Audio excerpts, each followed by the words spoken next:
தமிழகத்தில் அடுத்த ஒரு வாரத்திற்கு மழை பெய்ய வாய்ப்பிருப்பதாக வானிலை ஆய்வு மையம் கணித்திருக்கிறது. தென்மேற்கு வங்கக்கடல் மற்றும் அந்தமான் கடல் பகுதிகளில் வளிமண்டல கீழடுக்கு சுழற்சி நிலவுகிறது.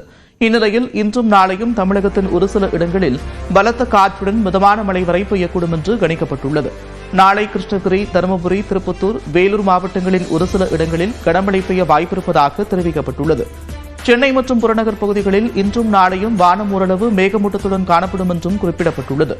இன்றும் நாளையும் சென்னையின் ஒரு சில பகுதிகளில் லேசான மழைக்கு வாய்ப்பிருப்பதாகவும் கணிக்கப்பட்டுள்ளது.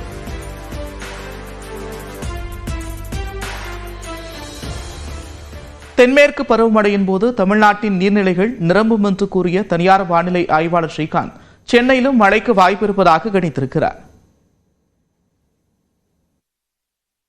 அந்தமான் நிக்கோபார் தீவு பகுதிகளில் தென்மேற்கு பருவமழை முன்கூட்டியே தொடங்கி இருப்பதாக இந்திய வானிலை ஆய்வு மையம் கணிச்சிருக்கிறாங்க.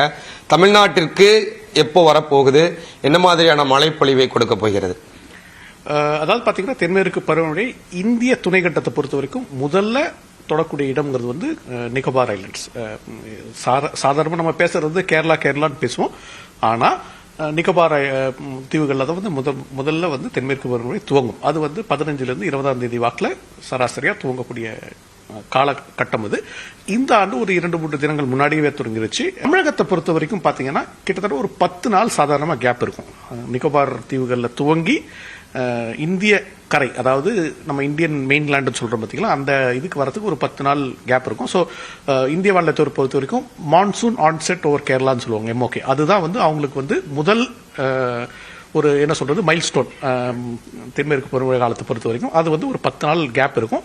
ஸோ நம்ம வந்து அடுத்த வாரம் ஒரு 23 to 26 இடைப்பட்ட பகுதிகளில் தென்மேற்கு பருவமழை இந்திய கரைப்பகுதியை துவங்குவதற்கான வாய்ப்பு அதிகமாக இருக்கு. அது வந்து திரும்பவும் ஒரு 3-4 நாட்கள் முன்னாடியே துவங்குவதற்கான சாத்தியக்கூறுன்னு தான் சொல்றேன். ஏன்னா வந்து 1 ஜூன் தான் வந்து கேரளாவை பொறுத்த வரைக்கும் தென்மேற்கு பருவமழை துவங்கக்கூடிய சாதாரணமான நாள். மேற்கு தொடர்ச்சி மலையை ஒட்டி இருக்கக்கூடிய மாவட்டங்கள்ல என்ன மாதிரியான மழைப்பொழிவு இருக்கும், எப்படி நம்ம விழிப்புணர்வோடு இருக்கணும்?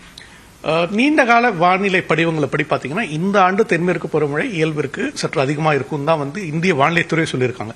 இதுல 2 வகையா நம்ம பார்க்கணும். ஒன்னு வந்து தென்னிந்திய தீபகற்பத்தின் வடக்கு புறப்பகுதிகள், அதாவது கொங்கன் கோஸ்ட் நம்ம ஆங்கிலத்தில் சொல்லுவோம், மகாராஷ்டிரா, கர்நாடகா, கோவா போன்ற அந்த கடலோர பகுதிகளில் இயல்பிற்கு மிக அதிகமாகவும், தெற்கு கர்நாடகா மற்றும் கேரளா இங்கே வந்து இயல்பை ஒட்டி இயல்பிற்கு சற்று அதிகமாக இருக்கிற மாதிரி நீண்டகால வானிலை படிவங்கள் சொல்லியிருக்கு. பெரும்பாலும் பார்த்தீங்கன்னா வந்து தென்மேற்கு பருவமழை காலங்களில் மழையின் தாக்கம் எப்போ அதிகமாக இருக்கும்னு பார்த்தீங்கன்னா வந்து ஒரு வீரியம் இருக்கும்போது, பருவக்காற்றில் ஒரு வீரியம் இருக்கும்போது, பருவக்காற்றின் வீரியம் எப்போ வரும் அப்படின்னா வங்கக்கடல் பகுதியில் ஒரு குறைந்த காற்றழுத்த தாழ்வு பகுதி இல்ல தாழ்வு மண்டலம், மான்சூன் டிப்ரெஷன் நம்ம சொல்லுவோம். ஏன்னா வந்து தென்மேற்கு பருவமழை காலங்களில் புயலுக்கான வாய்ப்புகள் இல்லை.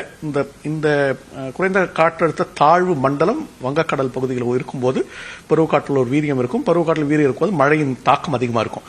இந்த குறைந்த காற்றழுத்த தாழ்வு மண்டலம் எங்க உருவாகுதோ அதை பொறுத்து தென்னிந்திய தீபகற்ப பகுதியில் சில சமயங்களில் வடக்குப்புற பகுதிகள் மழை அதிகமாக இருக்கும், சில சமயங்களில் தெற்குப்புற பகுதிகள் மழை அதிகமாக இருக்கும். நம்ம தமிழகத்தை பொறுத்த வரைக்கும் நீலகிரி, கோயம்புத்தூரின் சில பகுதிகள், வால்பாறை போன்ற பகுதிகள், பொள்ளாச்சி போன்ற பகுதிகள், தேனி, திண்டுக்கல் மாவட்டத்தின் சில பகுதிகள், திருநெல்வேலி, தென்காசி மற்றும் கன்னியாகுமரி மாவட்டத்தின் மேற்கு கரையோர பகுதிகளில் நம்ம வந்து தென்மேற்கு பருவமழை காலங்களில் நல்ல மழையை எதிர்பார்க்கலாம்.